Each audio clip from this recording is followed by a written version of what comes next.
भगवान श्री योगी राम सूरत कुमार की जय। योगी राम सूरत कुमार, योगी राम सूरत कुमार, योगी राम सूरत कुमार, जय हो गुरु राया।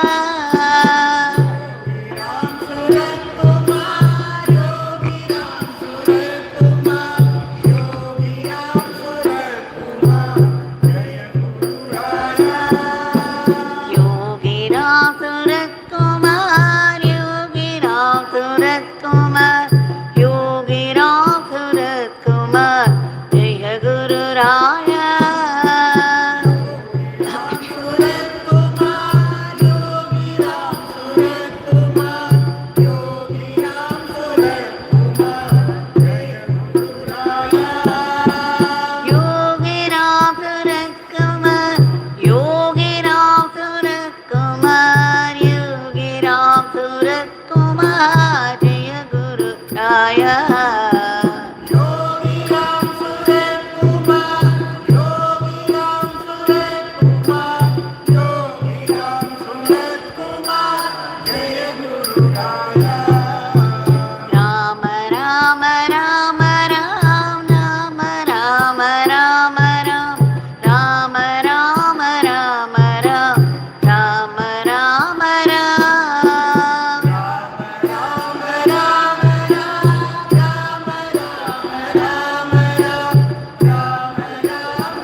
രാമ രാമ രാമ രാമ രാമ രാമ രാമ രാമ രാമ രാമ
कुमार योगी राम शरद कुमार जय गुरु राया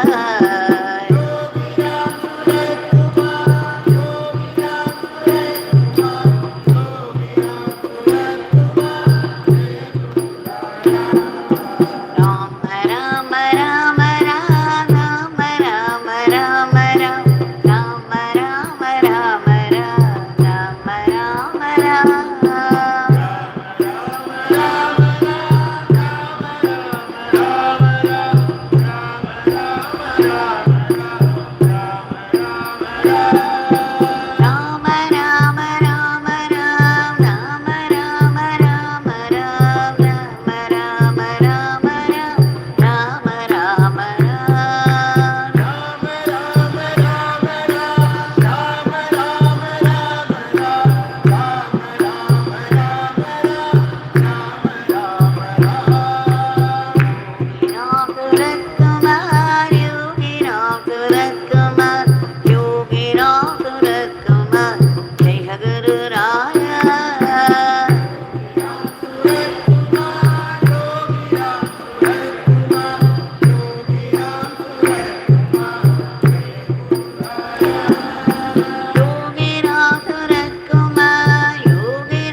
Rama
भगवान श्री योगी राम सूरत कुमार की जय।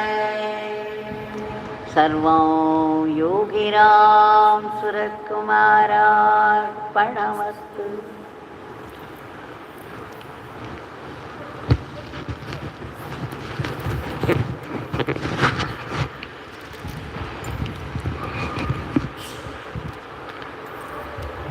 But for his powerful grace, we could not have gathered here to sing his powerful name for 1 hour. It's very difficult to sit in one place, and to keep chanting the name is even more difficult. But by his grace, everything is possible, and in celebration of this grace, we have offered the Nama lotuses at the lotus feet of Bhagavan with deep gratitude. Yesterday, we saw how a very small demonstration revealed a profound truth. If you remember, a man getting into a room full of mirrors is being reflected by the mirrors, and he sees only himself everywhere, in all the mirrors. He's very happy because he loves himself, and he is seen in all the mirrors. And as soon as he came out, he left the door open, and then the dog entered. And as soon as the dog looked around, it saw only dogs in all those mirrors. But the dog did not have the knowledge that it was a reflection of his own. Because it lacked this knowledge, it began to think that they were all separate dogs, they were other dogs. The sense of otherness took over, And he began to fight, he began to bark. When he barked, every dog, every reflection of the dog in every mirror started barking. Now immediately this dog thought the other dog was barking, and then it pounced on it to fight with it, and ferociously at that. And then it began to fight because he saw its own image being reflected. It saw the other dogs pouncing on it, and it became more and more ferocious, and it began to jump more and more violently, and finally it got hit so much that it fell down dead. Now this simple demonstration tells us, as long as you see unity, yourself in all, then there is no disagreement with anything. You feel very happy, and there is no quarrel with anybody. You can also say that as long as you think that everything is only your image, an expression after you, an image after you. It is my image, my image, my image. You have no quarrel with any of those images. But the minute you think that it is someone else separated from you, then the enmity starts. Instead of unity, now the enmity is at work. What a profound truth it is. Ayurveda says, if there are two people, one would fear the other. Now, the otherness, the sense of the otherness, is the reason for all our enmity, quarrel and problems. When you take up your own body, there is only one I that pervades the whole body. You say, my eyes, my ears, my hands, my legs, my body. They all belong to you. Just as the man seed. The man saw his own image in all the mirrors, and he thought, oh, it's my image, and he became so happy. Now,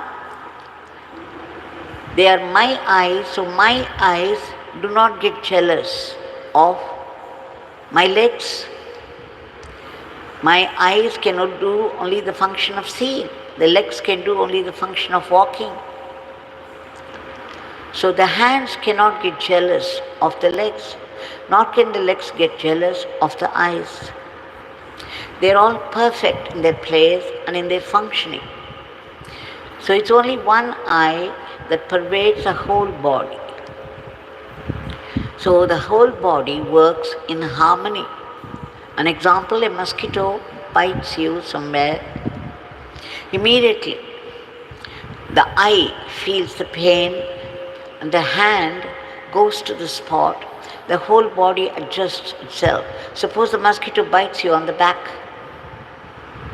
Then the whole body adjusts itself to help the hand, and the hand finds the spot to relieve the body of its pain.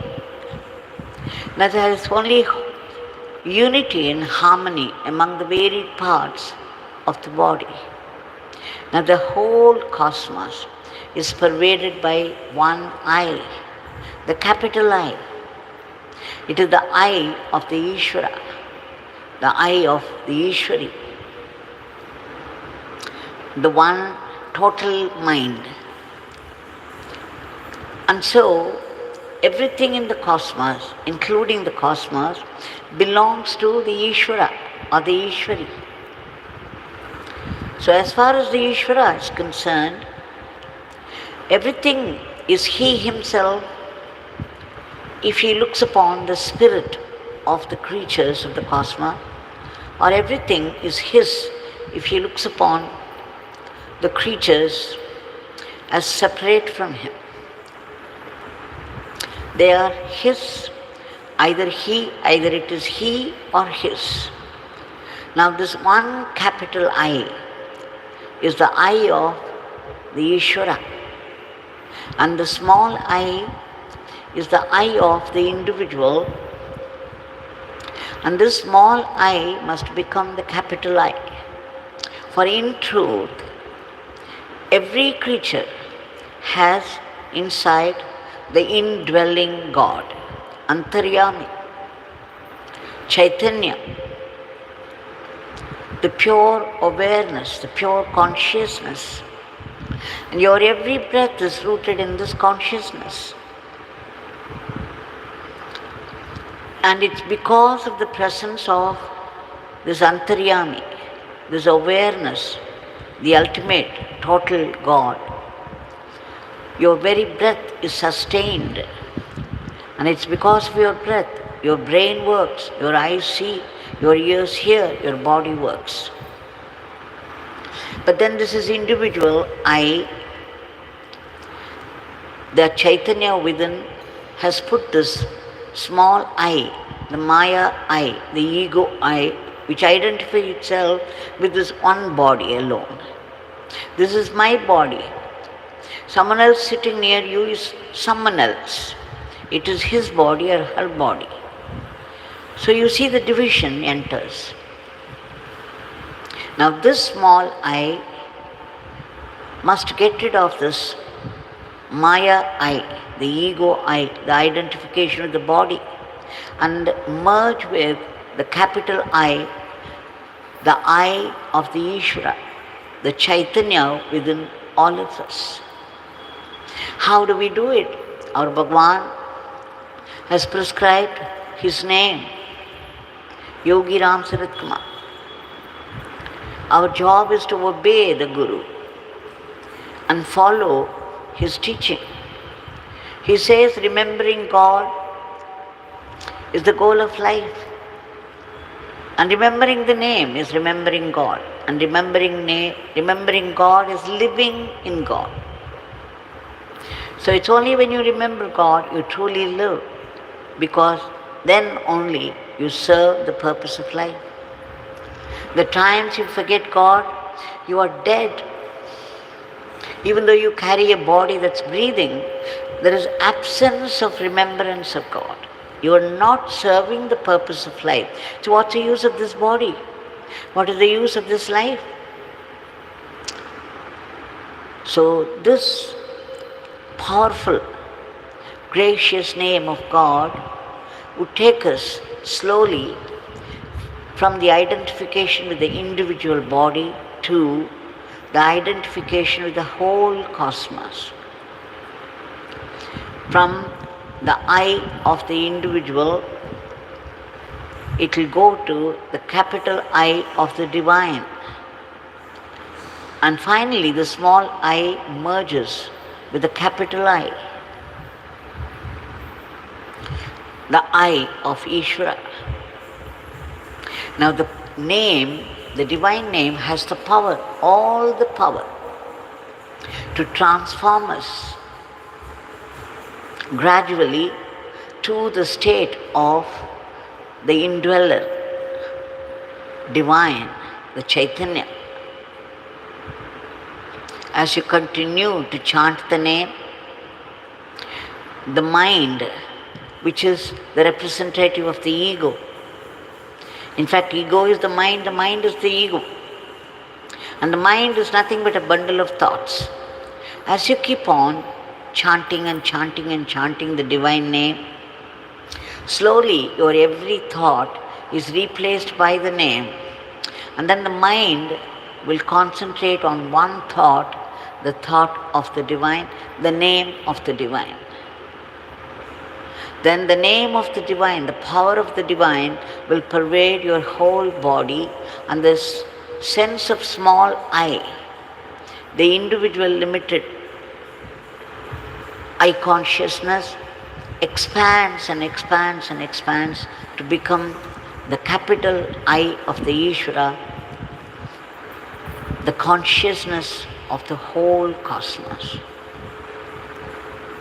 Bhagwan used to say, Devki, I alone exist. I am the cosmic controller. I run the whole cosmos. I alone exist. There is nothing else, no one else. But now at our level, our ego says, I alone exist. I want everything for myself. If I can't get it for myself, I want it for my people, my friends, my relatives. So this selfishness, the small I, the identification with the body, the ego I alone exists now. And there is nothing else, no one else. That's why we don't care if someone else suffers. Even go to the extent of looting the money, hoarding it, when we know that thousands of people are starving without food.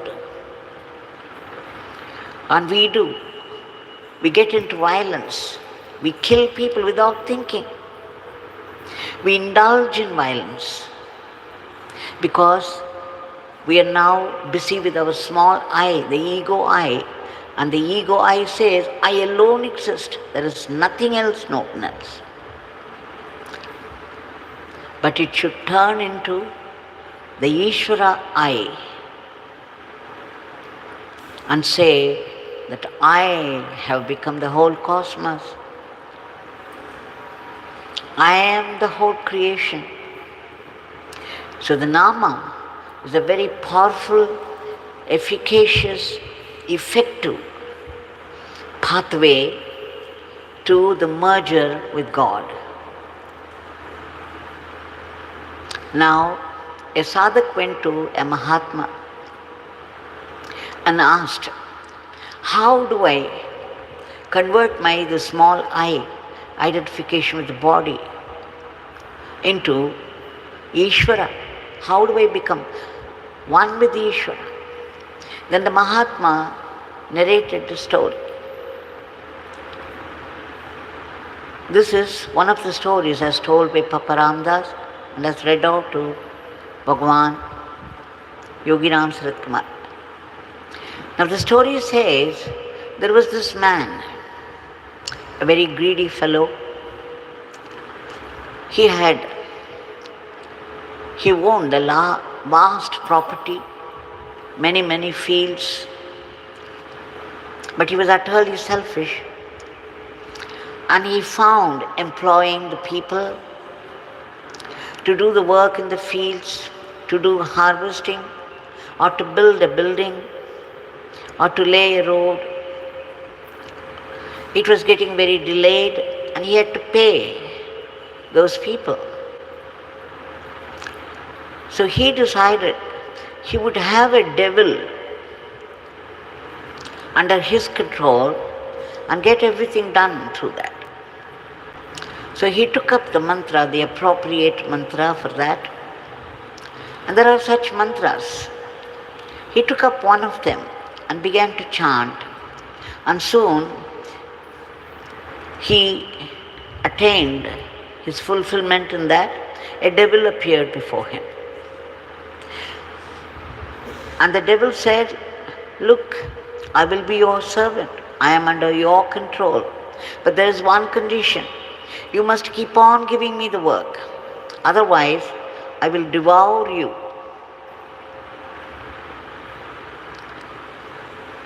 Imagine the shock of this man. But then he had no other go. He had invited it. Anyway, he had lots of work to do. So he said, okay, you build a palace for me. The devil built it in no time and was back again before him saying, give me another work. He thought he needed a proper road. He asked the devil to lay. And of course, he thought it would take some time for the devil, but the devil finished it in no time and was back again before this man, demanding another work. Of course, he asked the devil to work in the field. And then for the harvesting, the whole thing was done within a short time. Whatever work he gave, in no time the devil finished and was back again, demanding more work. And then it threatened, if you don't give me any work, I will kill you, I will eat you up. I'll devour you. Now the man was deeply in trouble. He didn't know what to do. He ran to the Mahatma, a Mahatma who could give some solution to this. The Mahatma smiled and said, "Oh, you have understood. Now, if you want to get rid of this devil, there is one way out." He said, "You take a bamboo pole and you plant it in the earth, and you ask this devil to go up and down, up and down, up and down until you give the next work. And see what happens." Now the man was very happy. He found some solution at last. So he told the devil the same thing, and the devil started to go up and down, up and down, up and down. And there was no work coming from this man.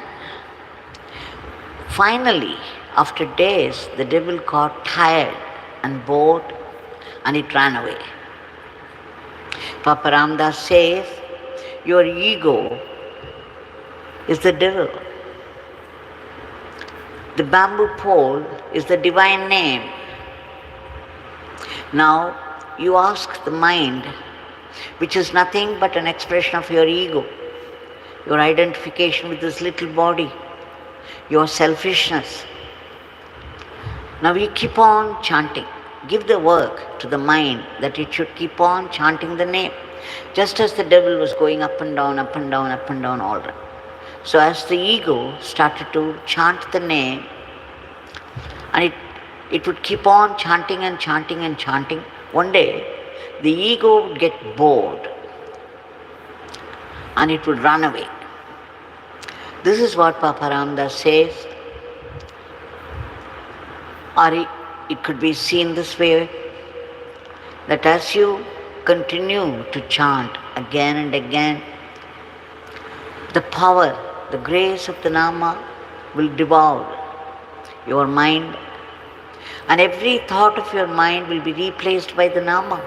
And it's not your Nama or my Nama, it's not the name of an inert object. It is a vibrantly alive, powerful name of the divine. So as your mind keeps on chanting this name, the divine energy,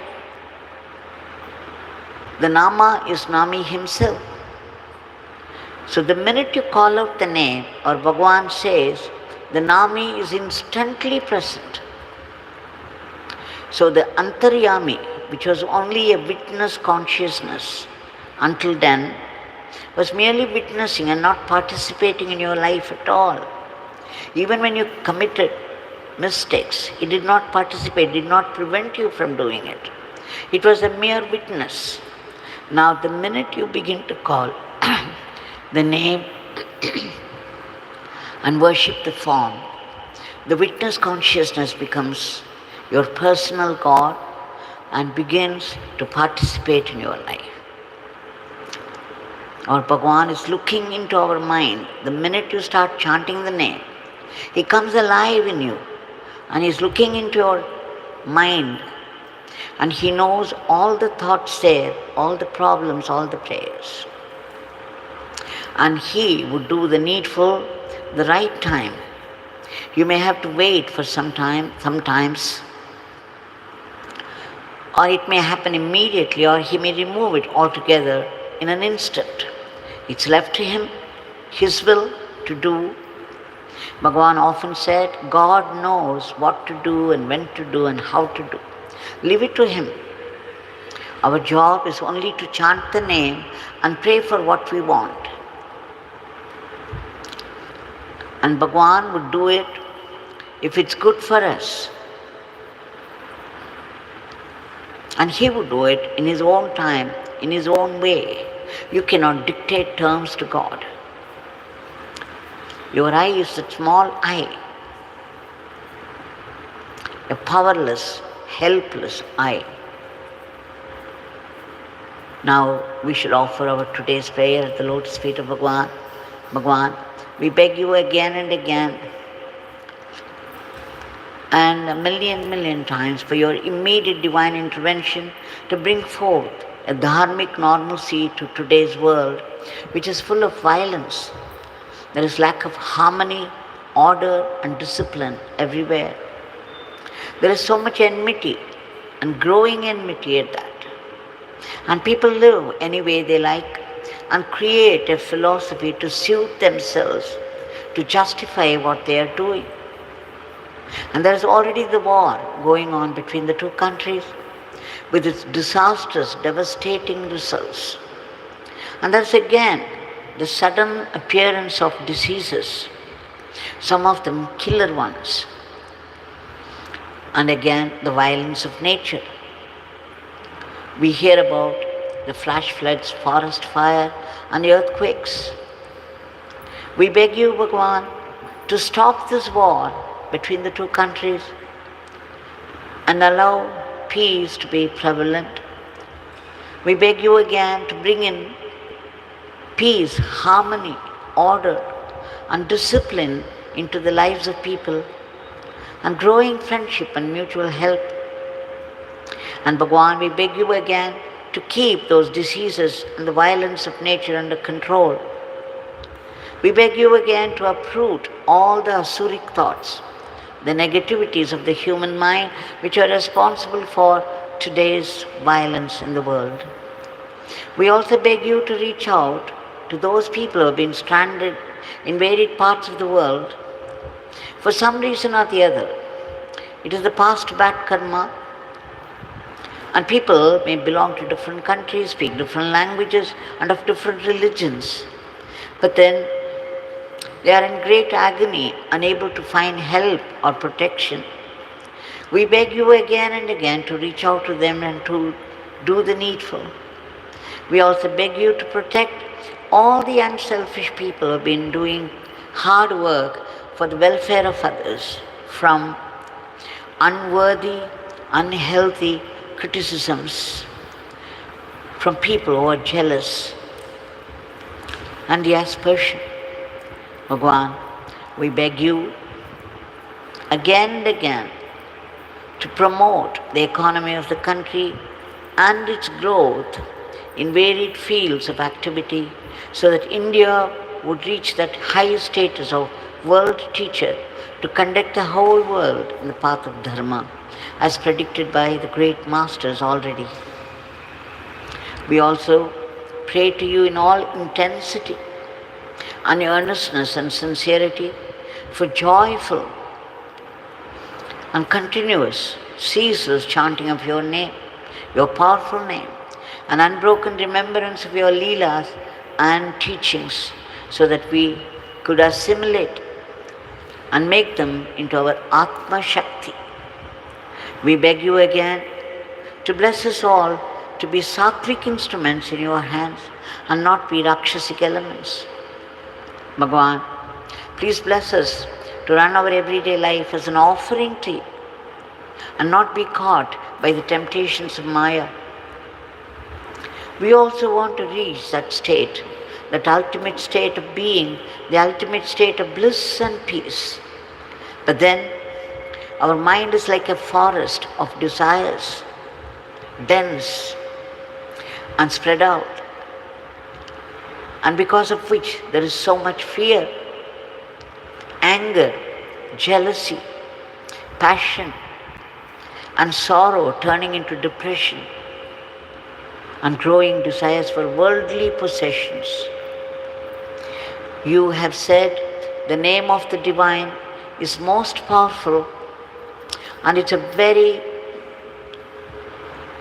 powerful instrument, a weapon that can destroy our past sins and prevent us from further sins. We take refuge in your powerful, efficacious name and ceaseless chanting of it, so that our mind gets purified by your grace. Wherever we are in this world and whatever work falls into our hand, we know it is your work, and we have to do it in the spirit of service to you, and that joyfully, without any unhealthy competition or jealousy, so that all this would become our Atma Shakti. Bhagwan, please bless us to practice acceptance. Acceptance of whatever life brings to us, be it a joy or sorrow.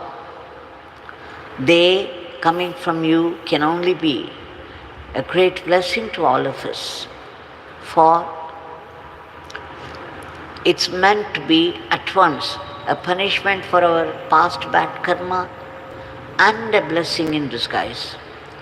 How is it a punishment?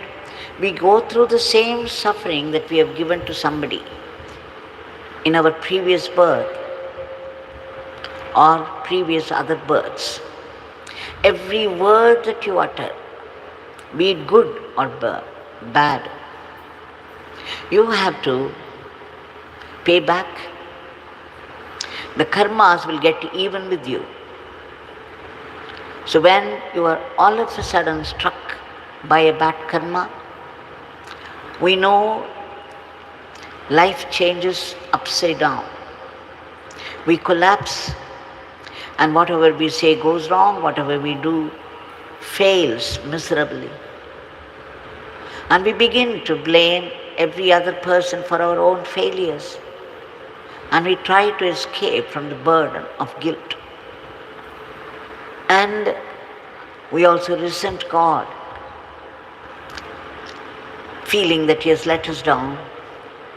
But God, out of His love, out of His generosity, puts a blessing which will push us towards Him, even when we want to move away. It's a blessing that's meant for our spiritual growth, for our transformation, for our greater good, for our closer kinship with God. As we get more and more purified, we would be able to feel the living, vibrant presence of God everywhere and in everything. Bhagwan, please bless us to be able to see Your will behind all the happenings of life and the world. And please bless us to be grateful to You even for the adversities of life, knowing that these adversities are meant to be blessings for our transformation. We seek Your powerful blessings for all the species of the cosmos to be lifted to a higher plane. And finally, we seek redemption, liberation from the vicious, terrible cycle of births and deaths, endless births and deaths. We who have been seeking only solutions for our endless problems of life, now we seek dissolution of the ego, which is the root cause of the cycle. Please destroy our aham bhava and promote our atma bhava, and bless us with that immortal life, that eternal living, an eternal servitude to You, the eternal supreme divinity. Jai Yogi Ram Sarvabhauma.